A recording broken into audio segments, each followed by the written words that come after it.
2002 fui reconocida como la fanática del siglo. No se asusten, no hicieron una evaluación de todos los fanáticos de los últimos 100 años, no. Lo que pasa es que salió publicada en el Siglo de Torreón y por eso se llama así la columna. Pues sí, pero bueno, de cualquier manera, esto me hizo recordar este momento. Me hizo también recordar que yo en realidad siempre me he sentido afiliada a diferentes productos culturales y a lo mejor de ahí es mi interés por estudiarlos, ¿verdad? Por estudiar qué es lo que nos hace fan, por qué nos sentimos más identificados con unos productos culturales, por qué con otros no. En este caso, esto es lo que sí me da pena decirlo, ¿verdad? Pero fui reconocida porque era fan de Bruno Bichir. Un actor, pues medianamente por ahí. Pero la verdad es que siempre he sido fan de Antonio Banderas, he sido fan de Candy Candy, he sido fan de Ronaldo, no me digan nada, he sido fan también de Muchachitas, he sido fan de Las Guerreras Mágicas, he sido fan de Marilyn Manson, sí, por ahí, cuando estaba en la secundaria, he sido fan del Santos, obviamente, he sido fan de García Lorca y hasta del Peje. No digan nada. Ya recuperé la cordura, se los prometo. Aparte, tengo la fortuna de presumir que era fan del Peje cuando no era cool ser fan del Peje, ¿sí? Así que fui de las primeras fans del Peje. Bueno, ¿para qué les estoy contando esto? Esto se los estoy contando principalmente para establecer un punto de partida. Como vieron, los productos o textos culturales de los cuales yo me he considerado fan son muy variados. Y ese creo que debe de ser siempre nuestro punto de partida cuando estudiamos fandom. Fandom es una palabra en inglés que por la palabra dom o el sufijo dom puede tener varias connotaciones. Una de las connotaciones puede ser jurisdicción en un sentido arcaico, lo cual significaría que el fandom es el reino de los fans, ¿sí? Pero en esta ocasión quiero que piensen fandom con otro significado del sufijo dom, que es como cualidad, como la palabra freedom, ¿sí? Entendiendo el fandom desde esta perspectiva de una cualidad, nuestro punto de partida va a ser pensar en el fandom como una cualidad de la cultura pop que se va a extender a través de todos los miembros de la sociedad y va a participar de todos de ellos, o sea, todos empezamos otra vez a producir fandom, ¿ok? Otro motivo por el que les cuento esto es porque durante esta charla yo voy a tratar de convencerlos de que la cualidad del fandom se esparce dentro de nuestra sociedad de la misma manera en que se pensaba pues que se expandía la cualidad de Eros encarnada en el dios Eros griego. Siguiente, por favor. Eros, para los que tengan ahí todavía un poquito de duda, era una deidad griega que encarnaba el arrebato erótico, pero también la fertilidad, ¿sí? Para comprender el fandom, entonces, en su relación con Eros, vamos a comprender tanto el impulso amoroso que lleva a las personas a consumir o adorar o amar ciertos productos o textos culturales y al mismo tiempo vamos a comprenderlo como parte de un impulso creativo. Siguiente, por favor. El fin último que me ha llevado a estudiar el fandom es porque, como vieron, yo he sido parte de diferentes grupos de fans y he sido testigo de que a este grupo de personas que se identifican como fans se les estigmatiza de cierta manera. Pensamos en los fans de diferentes maneras y mi propósito es que a partir de la plática que tengamos aquí podamos voltear con mi amigo que le dicen friki o con mi primo, mi hijo o hasta con mi papá y pensemos en que no es friki tal cual o no es algo diferente, no es una persona anormal dentro de nuestra sociedad. Ese sería mi fin último. Bueno, Hay que decirlo, pues, como ya lo comenté, los fans o los grupos de fans tienen cierta estigmatización en la sociedad. ¿A qué se debe este tipo de estigma? Bueno, se debe a diferentes situaciones, pero las más recurrentes o la manera en la que nosotros hacemos alimentarnos sobre representaciones sociales y culturales es a través de los medios. Y en los medios, casi siempre que se representan a grupos de fans, se les representa como personas asexuadas, como personas enajenadas con productos culturales, enajenadas con personajes públicos, y en general las actitudes o las actividades que realizan parecen como fuera de la norma, ¿sí? O sea, como que lo que hace el fan se ve raro porque no está permitido, ¿sí? O sea, ver una película, sí está bien, qué padre, qué chido. Verla muchas veces ya está como de locos, así decimos, ¿no? Esa es parte del estigma con el que vamos cargando los fans. Nos han hecho también, y esto es muy importante, que como somos fans y estamos yendo a ver la misma película muchas veces, somos algunos consumidores incautos. Estamos enajenados por el texto mediático. Sin embargo, yo más adelante les voy a platicar de algunos textos en donde nos cuentan cómo los fans podrían o son, de hecho, miembros de la comunidad o de la audiencia que se vuelven más críticos hacia el texto mediático. Conocen también el texto mediático, que son capaces de identificar las inconsistencias dentro del mismo texto, o que son capaces de distanciarse de él mismo, comprender toda la producción que hay detrás de una película. Es algo característico de los fans. Los fans, si les gusta una película, si les gusta un cantante, si les gusta un equipo de fútbol, se saben toda la estructura económica que hay detrás de ahí, ¿sí? Entonces, en ese sentido, están muchas veces mucho más informados que la mayoría de la audiencia. Y eso es algo que nos va a servir de diferentes maneras. Siguiente, por favor. El estigma del fan viene desde hace mucho tiempo, ¿sí? Y aquí les voy a leer una cita de un texto que encontró Caroline Manville cuando estaba haciendo una historiografía de la introducción de nuevas tecnologías en el siglo XIX, en la etapa de la segunda revolución industrial. Y voy a leer la cita textual para que me digan si representa o no a como pensamos en las niñas que les gusta Justin Bieber, por ejemplo, ¿sí? Dice: la más grande e importante de todas las razones de la afección de la chica por la matinée es el hecho de que ofrece a la mujer impresionable de 2 a 3 horas de casi ininterrumpida adoración de su héroe, el protagonista, la representación escénica de todo lo que es correcto, todo lo que es bueno, todo lo que es perfecto. La chica de matinée es una criatura de caprichos. Su mera existencia no es más que una novedad. Sus héroes son solo novedades y fugaces, ya que cambian con cada temporada o frecuentemente con cada éxito metropolitano. Su corazón elástico está siempre listo para moldarse a otro ideal, ¿sí? Les hace eco un poquito por ahí con todas las críticas que hay hacia las chicas, por ejemplo, que les gusta Justin Bieber, como les había comentado. Generalmente dicen, bueno, es que son believers, ¿cómo? ¿Sí, verdad? Son believers porque les gusta Justin Bieber nada más porque es él y quieren adueñarse de él o están enamoradas de él y no piensan en nada más fuera de lo que significa el texto Justin Bieber.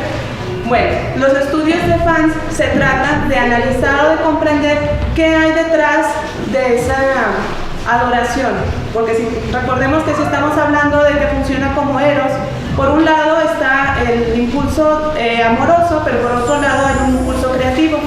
Y también vemos cómo hay muchos consumidores o muchos fans de Justin Bieber que crean diferentes productos culturales, y de eso también vamos a hablar más adelante. Siguiente, por favor.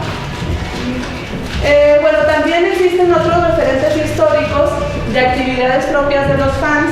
Hay que recordarnos que cuando aparecen en estos textos historiográficos, en documentos de principios del siglo XX, generalmente son de una manera, se les representa con desdén, ¿sí? Cuando se habla de estas comunidades, se habla de ellas con desdén.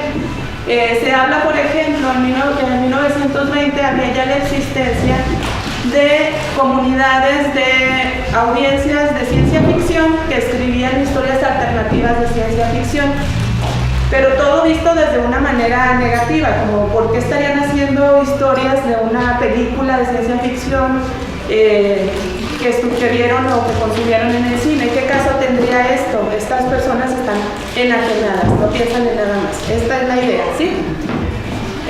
Otros referentes históricos nos hablan de que en esta misma época, en los 30s, 40s, la gente estaba ávida de consumir todos los productos que rodeaban a las películas de la época, incluso las películas de serie B.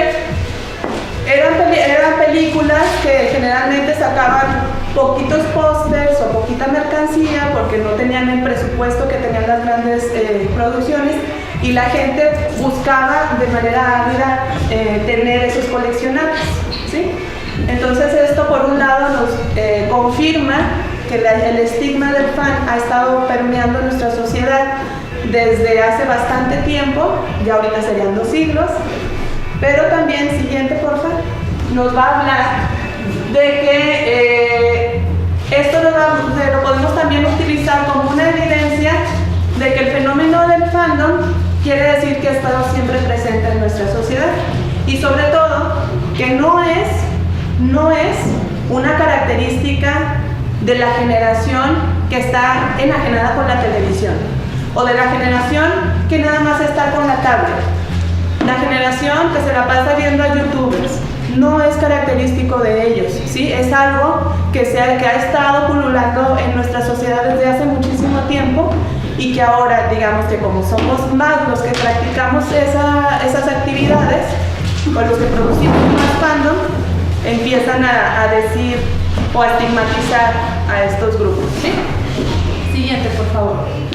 Bueno, vamos a hablar un poquito sobre los estudios clásicos de fans, como para ir viendo cómo ha ido evolucionando y por qué en estudios culturales empezó a haber una atención muy especial hacia los fans, específicamente pensando en que algo había ahí que podría ser diferente y que no habíamos estado observando, ¿sí? Los primeros estudios empezaron de manera muy acorde a la idea del estigma del fan. Eran estudios sobre patología social y se referían específicamente a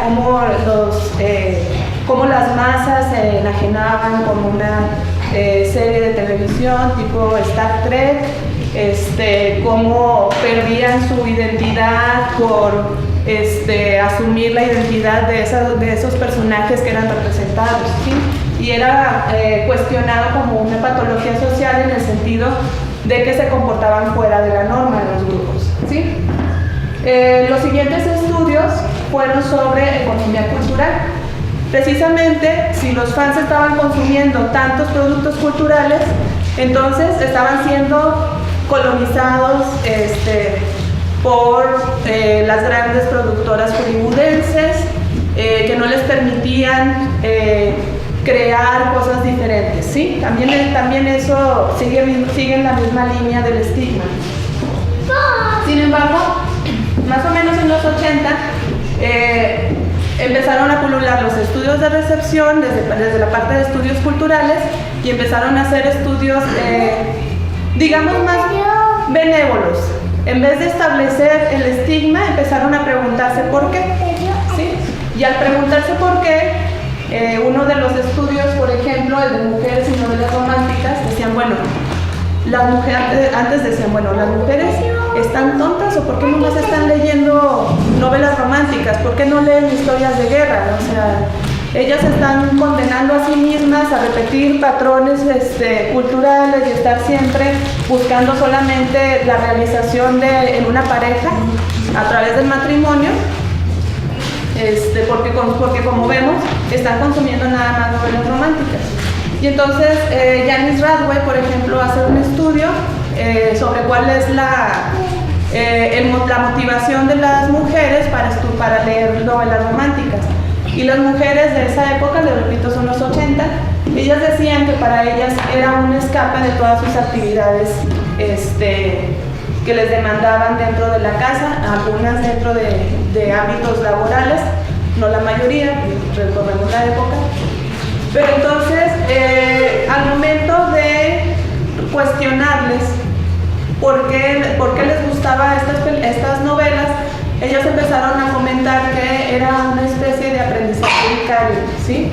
Que ellas, por ejemplo, no sabían cómo llevar a cabo su relación con su pareja, y las novelas románticas les podían ir enseñando qué peligros podían correr y qué ventajas podrías asumir si te comportabas como una de las heroínas, ¿sí?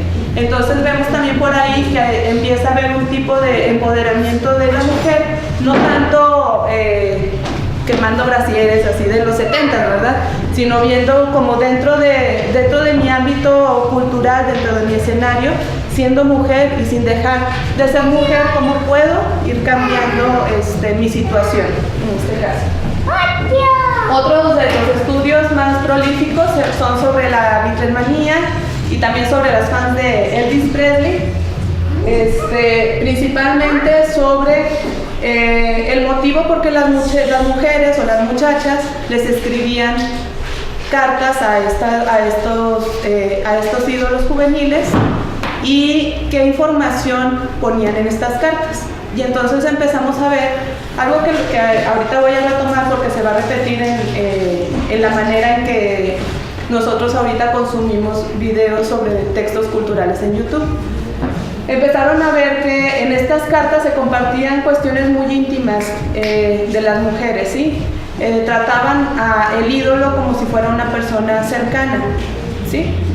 Y entonces esto nos habla de que hay una identificación de la mujer o de las muchachas con aquellas canciones que escuchaban y que veían interpretadas a través de Elvis o de los Beatles.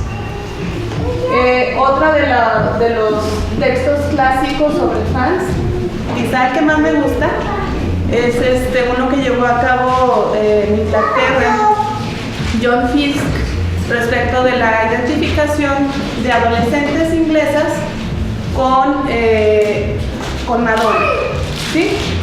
Entonces decían, bueno, ¿por qué les llama tanto a las adolescentes? ¿Por qué les llama tanto la atención Madonna, verdad? Si Madonna se presenta así como que toda fuera de la norma y es hasta cierto punto controversial y estaría mostrándole como a las niñas lo que no deberían de estar haciendo. Y entonces a partir del estudio que hizo con varias entrevistas con niñas y adolescentes de esa época, este señor encontró que las adolescentes en sus casas se sentían atrapadas por todas las normas, por todos los sistemas normativos que estaban implementados en sus familias. Entonces, si estaban implementados estos sistemas normativos en sus familias, ellas veían una sublimación de su propio deseo de liberarse a través de Madonna. Y esa liberación a ellas les daba fortaleza para cambiar algunas de las reglas que establecían en su casa. Veían a Madonna como una mujer que, sin dejar de ser mujer, utilizaba todo aquello que los medios nos decían que era la mujer, ¿verdad? La mujer seductora, bla, bla, bla. Porque, bueno, en este punto voy a hacer un paréntesis. En los medios vamos a tener principalmente dos tipos de representaciones femeninas. Una de las representaciones femeninas va a ser representada arquetípicamente por María como la mujer pura, inmaculada, y por el otro lado va a ser representada por Eva, que es la mujer perversa que llevó a Adán y a toda la humanidad fuera del paraíso, ¿sí? Entonces, aquí la tragedia, ¿verdad? Para todas nosotras, chicas, es que somos hijas de Eva, ¿verdad? Como lo recordarán. O sea que somos extirpe de ese tipo de mujer, pero nuestro sino es estar siempre buscando ser María, ¿sí? Entonces, lo que veían estas muchachas sobre estos dos arquetipos era que por un lado en los medios ellas veían una sexualización muy alta de la mujer, pero en sus casas no les permitían llevar a cabo esa sexualidad, ¿sí? No les permitían vestirse como les decían los medios que deberían de vestirse. Y entonces a través de su fandom hacia Madonna, ellas podían sublimar esto. O sea, ellas podían decir, ¿sabes qué? No me importa si mi papá no me deja usar minifalda, yo voy a usar minifalda, y no porque quiera no sé, que un hombre me domine, sino porque con mi minifalda yo voy a dominar al hombre, porque el hombre lo único que busca es mi cuerpo, ¿sí? Incluso encontró aseveraciones de ese tipo, ¿no? O sea, de que ellas sentían que los hombres estaban buscando nada más su cuerpo, pero que sus papás no les dejaban mostrar su cuerpo. Entonces, ¿cómo podían ellas llegar a obtener o a reunirse o a establecer una pareja? Bueno, el siguiente estudio, el otro de los estudios clásicos, hablaba sobre cómo influían los fans en la industria cultural, porque desde siempre ha habido screenings en audiencias para ver qué tal funcionan las películas y las series.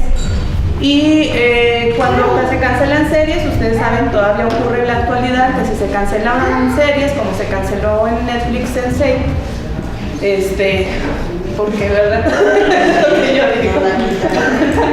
Todos nos podemos organizar, y si es una base de fans muy alta que pueda, pero miren, la verdad, lo que le importa a la industria es que sea un fan base lo suficientemente amplio como para garantizar que haya el mismo consumo, o un consumo mínimo, ¿sí? No es tampoco que ganemos. Hay otras muchas comunidades que son pequeñas y no ganan. ¿Por qué? Porque no les representa una ganancia real para las industrias, ¿sí?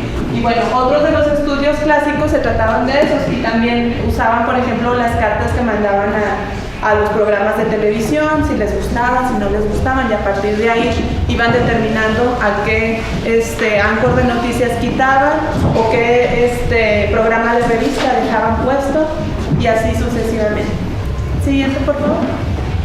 Bueno, ante estos estudios que, como vimos, hablan todavía un poco de la estigmatización del fan, hay un primer intento para rescatar el fandom, ¿ok? Y el primer intento viene a partir de una corriente que tomó el fandom como subcultura. Tomó el fandom como subcultura y empezó a estudiar a grupos de consumidores de manera etnográfica, ¿sí? El principal precursor de esta corriente es Henry Jenkins, por ahí lo han de haber escuchado en su clase de comunicación virtual, convergencia mediática, cultura de la convergencia, cultura de la participación. Y él abiertamente decía, casi como yo, ¿verdad? Oye, yo soy fan y yo sé que está sucediendo algo muy padre aquí, pero no está siendo estudiado. Entonces él empieza a realizar estudios sobre comunidades de fans, en donde empieza a identificar que hay muchísima producción cultural al interior de estas comunidades. Estas prácticas que realizan los fans y que probablemente desde la perspectiva del estigma nos hablarían de que los consumidores están enajenados, aquí va a adquirir un nuevo giro. ¿Por qué? Porque nos va a hablar de prácticas que realizan, pero enarbolándolas o presentándolas como si fueran objetos culturales de valor, ¿sí? Son objetos culturales de valor. ¿Por qué? Porque forman parte o son paratextos del mismo texto mediático del cual surgen, ¿sí? Entonces, en ese sentido, empezamos a observar que puede haber una expansión de la narrativa, que ya como 20, 30 años después le van a llamar transmedia, pero van a observar cómo a partir de todos estos paratextos que cubren o que se localizan alrededor de un texto central, podemos nosotros comprender mejor o podemos cuestionar incluso cuál es la propuesta ideológica de los textos mediáticos que nos presentan, ¿sí? Entonces tenemos por ahí varios géneros que son o varias prácticas que fueron las que reportó Henry Jenkins. El fanfiction, ¿todos familiarizados con fanfiction? Levanten la mano, ¿sí? ¿Sí? ¿Todos saben qué es? Ok. El filk, ¿sí? ¿No? El filk es una tradición, una práctica del fandom en donde tomas una canción popular y le cambias la letra para hablar de tu afiliación por ese producto cultural, ¿sí? ¿Se acuerdan del programa de Parodiando? ¿Sí? Que salían y hacían una parodia de una canción, o Weird Al Yankovic, ¿también lo recuerdan? Bueno, eso, pero si está orientado a enaltecer a un texto mediático, es cuando le dicen filk. Y bueno, recuerden ese punto porque también ahorita vamos a regresar a por qué este primer intento falló, ¿ok? Ay, spoiler alert, falló. Bueno. Otras de las prácticas que realizaban, ahora fíjense, este primer estudio lo hicieron en los 90, ustedes todavía no nacían, ¿sí? Pero sus papás les habrán contado que se utilizaban cassettes de beta y de VHS, ¿sí? ¿Por ahí lo recuerdan? Bueno, entonces imagínense el trabajo que les costaba a estos grupos de consumidores hacer doblajes de películas que no encontraban en español, ¿sí? Imagínense el trabajo que les costaba subtitular estas películas. O sea, empezaron a ser expertos en comunicación, ¿verdad? Ya salieron de ahí casi con el título. No, les faltaba investigación. Bueno. Entonces, estas prácticas pues de repente fueron importantes, fue como decir, o sea, estos consumidores que nosotros decíamos son incautos, no les importa nada, están enajenados, Star Trek los domina, dicen, espérate, no es que Star Trek los domine, ellos están construyendo cosas nuevas y cosas interesantes y divertidas con Star Trek, ¿sí? Otro de las prácticas que se documentaron pues fue el fanart, también todos familiarizados con el término fanart, ¿no? Ok, fanart es como que vemos aquí, ¿sí? Cuando tomas elementos o personajes de un producto cultural y lo conviertes, haces escenas o lo conviertes en un producto artístico desde ti mismo, ya sea que hagas esculturas, ya sea que hagas dibujos. Yo era muy buena haciendo fanart de Candy Candy y luego posteriormente de Terry, o sea, la pareja de Candy Candy con una de las guerreras mágicas, y aquí Ale puede confirmarlo. Y otro de las prácticas pues es el cosplay. Con el cosplay, ¿sí están todos familiarizados? ¿Sí? Bueno, siguiente. Los fans terminan capturados. Ok, ¿qué sucedió entonces a partir de las subculturas? Estuvo muy padre y fue muy prolífica la idea de estudiar el fandom como subcultura. El problema es que si estudiamos las cosas como subcultura, esos grupos de consumidores terminan capturados. Siguen estando fuera de la norma. Siguen siendo parte de un grupo que no es parte de la cultura, ¿sí? Son subcultura, quiere decir que ocupan un lugar menor al de la cultura establecida, ¿sí? Los estudios de comunidades de fans delinean una nueva faceta de los fans, nos sentimos muy entusiasmados de todo lo que descubrimos que hacían los fans, ¿sí? Pero se sigue excluyendo a estos grupos, o sea, a pesar de que descubriéramos todas esas actividades que hacían o que hacemos, de todas maneras se sigue pensando como si fuera un grupo aparte, ¿sí? Un grupo excluido y un grupo anormal. Ajá, mira qué curiosos, estos están raritos pero hacen cosas chidas. En pocas palabras y siendo un poco políticamente incorrecta, pues esta es la idea. Y bueno, acá pongo un ejemplo de The Big Bang Theory. A todos nos gusta The Big Bang Theory, creemos que es muy divertida, pero si nos damos cuenta, siguen estableciendo el mismo tipo de personas, de geeks, fans, frikis, retraídos, que batallan, socialmente incómodos, ¿sí? Y a pesar de que sean que la serie sea incluyente también con las mujeres se comportan muy parecido, ¿sí? Con excepción de Penny, ¿verdad? Todavía está con un poco de dignidad enfrente de todos los geeks. Pero, por ejemplo, este chico, ¿cómo se llama? Sheldon. Este chico, cuando consigue una pareja, pudo haber tenido cualquier pareja, ¿no? O sea, si estamos hablando de que es una serie que va a... ¿Cómo se dice cuando quieres poner bien algo que habías puesto mal? Reivindicar. Sí, cuando quieres reivindicar. Si hubiéramos querido reivindicar a este tipo, pues este tipo pudo haber andado con cualquier mujer, pero no, la mujer con la que tiene que andar es con Amy, ¿verdad?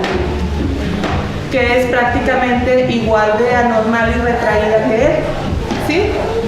No puede, entonces, ¿qué estamos haciendo? Estamos volviendo a poner a estos grupos dentro de esa esfera que llamamos subcultura o subcultura fan, y en donde van a estar siempre participando y no van a poder superar el estigma que han tenido. Siguiente. De otra manera, en la que terminan capturados, y en esta ocasión la culpa la tuvieron los investigadores, porque los investigadores somos culpables de muchas cosas, pero todo sea en pro de la ciencia. Pero en este caso, otra de las formas en que terminan capturados es que los investigadores empezaron a clasificar. Entonces dicen, bueno, es que hay distintos tipos de fans. Entonces hay fans, fans que nada más ven la televisión o ven el programa en la televisión, que serían los primeros consumidores de la televisión. Pero hay fans que siguen el programa de televisión en otros lugares, ¿sí? Van y rentan una película sobre el mismo programa, o van a ver la película de los Caballeros del Zodiaco, a pesar de que ya te echaste todas las sagas, ¿sí? Esos serían fans. Pero es que hay otro tipo de fans que son los cultistas, y estos, aparte de consumir, seguir un medio en diferentes partes de la misma manera, o sea, en video, los cultistas también empiezan a buscar el manga de los Caballeros del Zodiaco, o empiezan a buscar información escrita de estas personas, ¿sí? Empiezan a averiguar cómo es la economía detrás del producto cultural que les agrada. Y luego todavía hay más, ¿verdad? Están los entusiastas, en donde los entusiastas empiezan a modificar y hacer a estos productos, subtitulándolos, por ejemplo, ¿sí? Editándolos, porque pues es que a mí nada más me gusta el maestro Roshi y voy a hacer una compilación de puras escenas graciosas del maestro Roshi. Esos serían los entusiastas. Y finalmente hay una categoría de fans como pequeños productores, que serían ya todas las personas que realizan fanfiction, que realizan film o que hacen fanart, ¿sí? En este sentido están capturados porque en vez de comprender un producto, una cualidad como un fenómeno que se extiende en todos lados, tratan o tratamos, ¿verdad? Ahí me incluyo porque ahora me pongo la camiseta de investigador, tratamos de hacerlo comprensible para nosotros, porque para nosotros no es comprensible, y empezamos a hacer clasificaciones. Estas clasificaciones son problemáticas. ¿Por qué son problemáticas? Pues porque no funciona así la vida no funciona a través de clasificaciones sociales, ¿sí? Siguiente. Terminan capturados también porque a partir de la idea de que son grupos cerrados, que son subculturales, empieza a haber una jerarquización al interior de la comunidad. Se dicen, a ver, entonces, si nosotros somos una comunidad, a nosotros nos gusta Harry Potter, pero entonces no todos podemos ser iguales, porque no todos tenemos el mismo grado de involucramiento. Yo dedico 14 horas al día a hacer Ruby y tú no estás haciendo nada, tú no puedes ser igual que yo, ¿sí? Empieza a haber una jerarquización dentro de estas comunidades.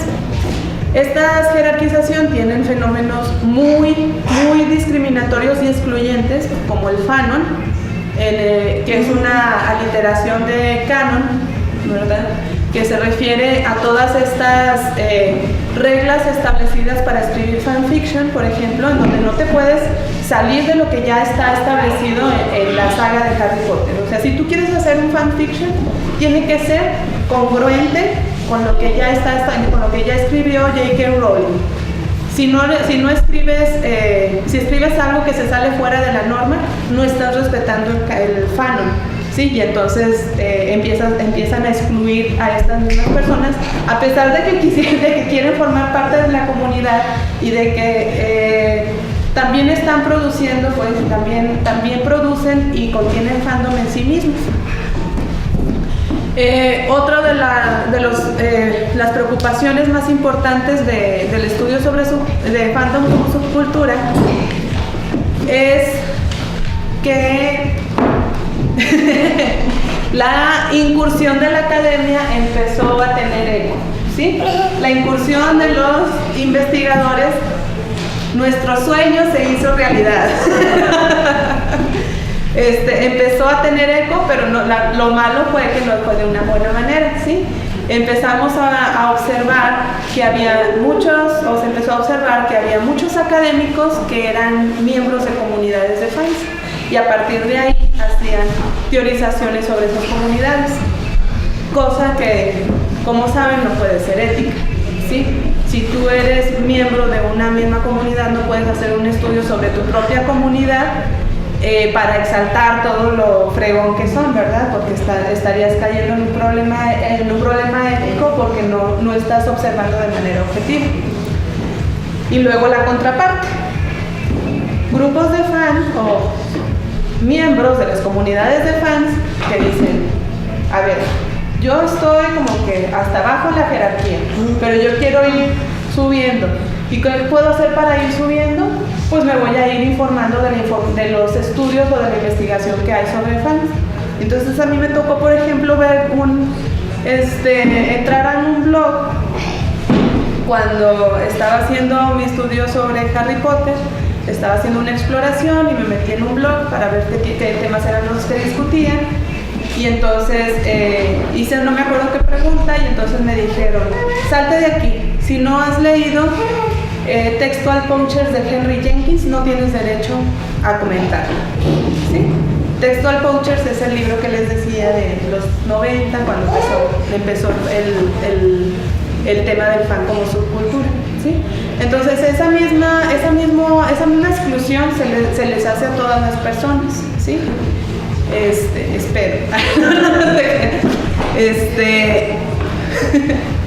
Y bueno, finalmente otra manera en la que han caído capturados los fans considerados como subcultura es a partir de estas relaciones de poder que se dan en contextos de la recepción, específicamente en la relación de consumidores y productores de medios.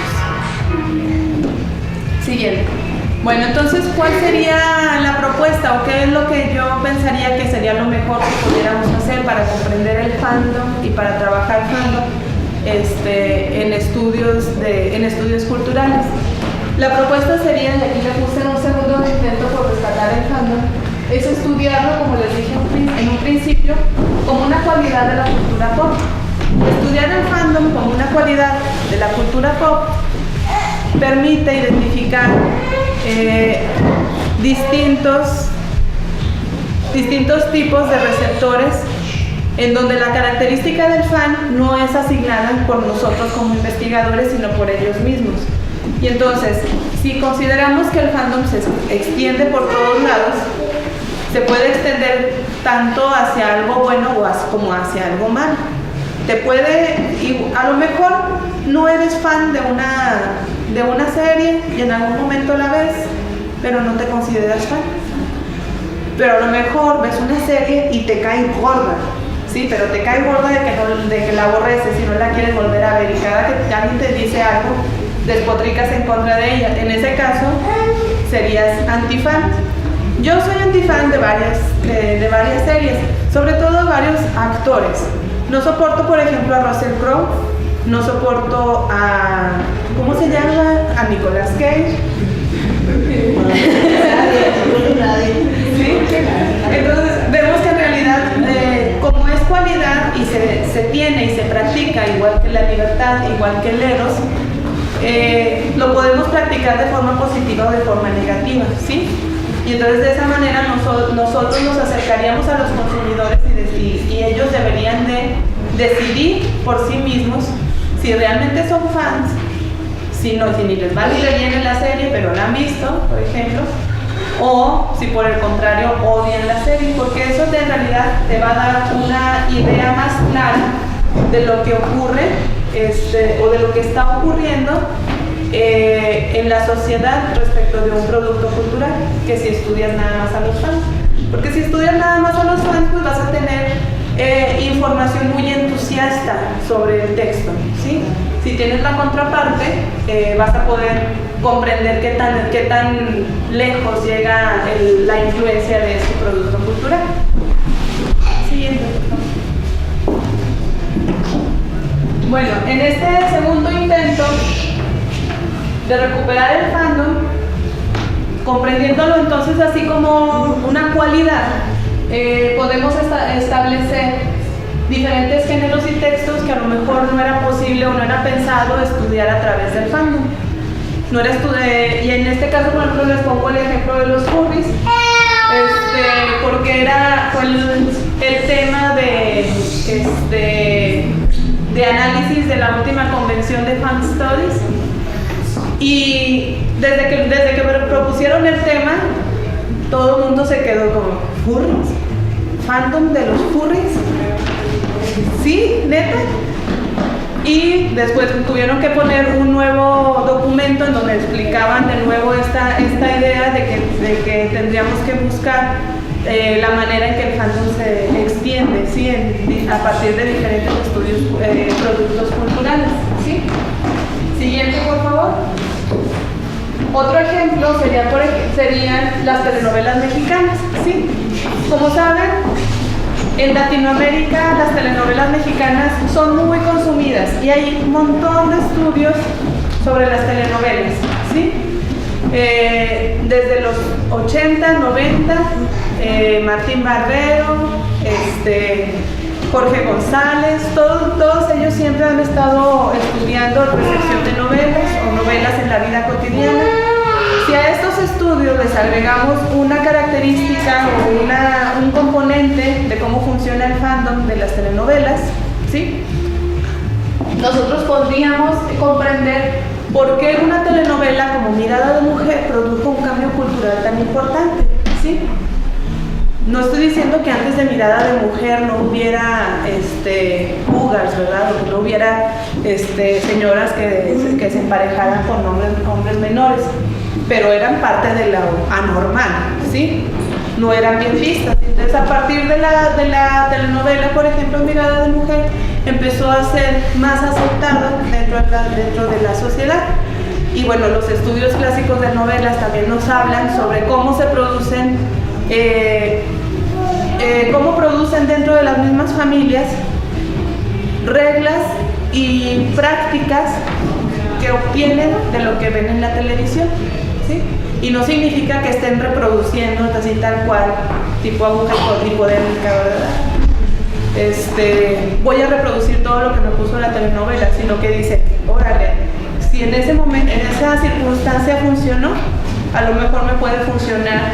Si en esta circunstancia funcionó respecto de la situación que tenía esta niña con su pareja, a lo mejor yo puedo enseñarle a mi hijo, a mi hija, cómo debe de ser su relación con su novio. Y eso las mujeres lo van reproduciendo, ¿sí? También es producción cultural. Bueno, el fandom de la era de la convergencia mediática. Vamos a brincar entonces un poquito a qué es lo que está ocurriendo ahorita, ¿verdad? Porque ahorita tenemos una situación en la que los canales de distribución se expanden, es más fácil conseguir todo el producto los productos culturales que quieres o que estés buscando. No tienes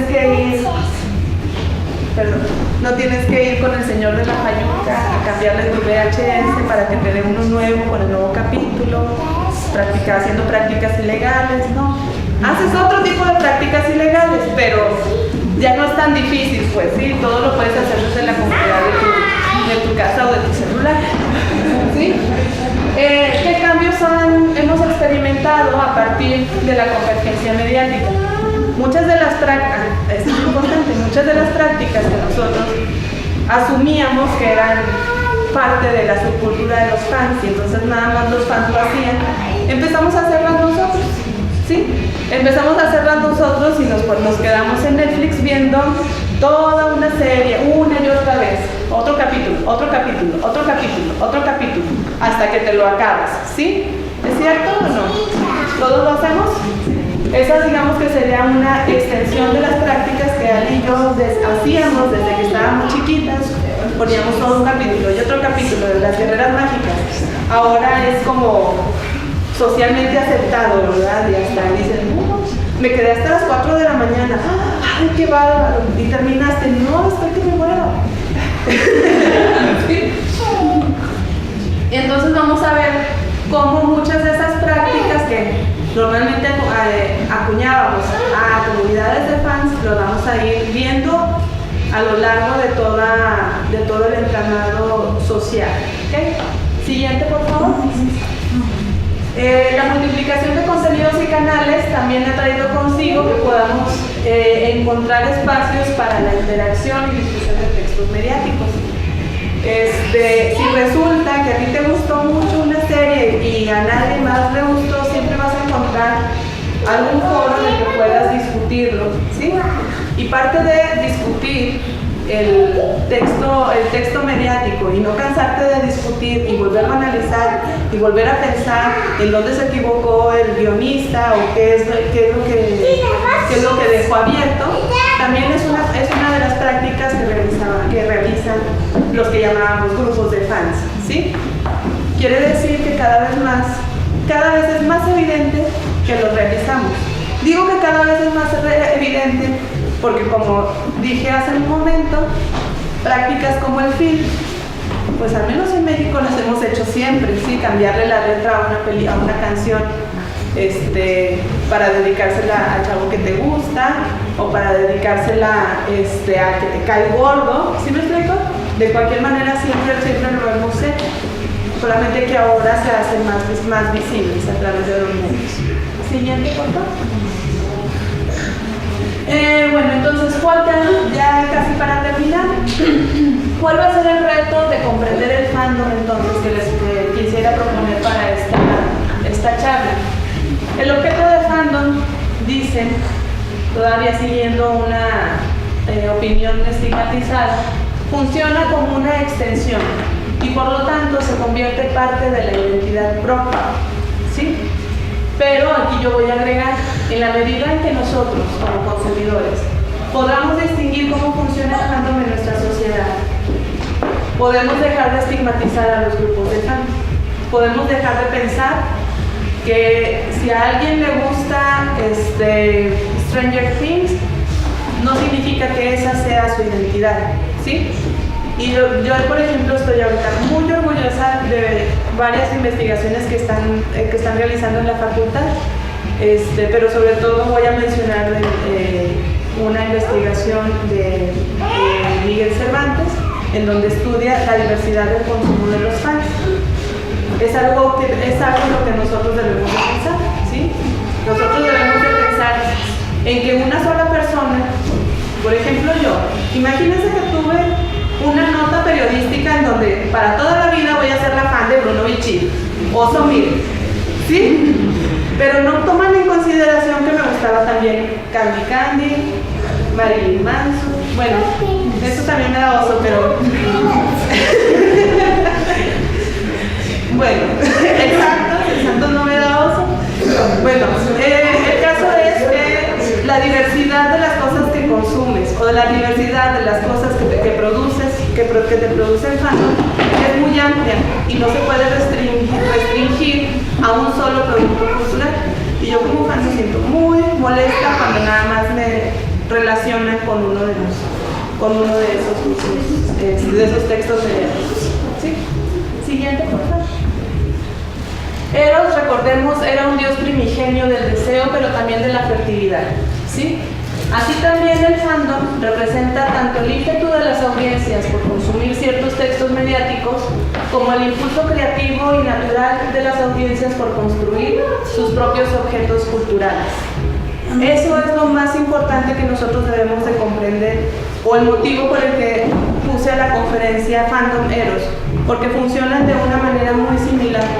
Así como todos los miembros amamos de diferentes maneras, en diferente intensidad, pero todos estamos siempre en búsqueda y con ese deseo amoroso y en búsqueda de ese impulso creativo o ese impulso fértil. También cuando estamos hablando de fandom, en todos nosotros hay productos culturales que nos producen un impulso amoroso mayor y otro impulso creativo. ¿Sí? Siguiente, por favor. Fandom Eros, como el amor y la fertilidad, la emoción y la creatividad, el consumo y la producción, son cualidades entonces de la cultura pop, que se extienden a través de todo nuestro entramado cultural. Y gracias, eso sería todo.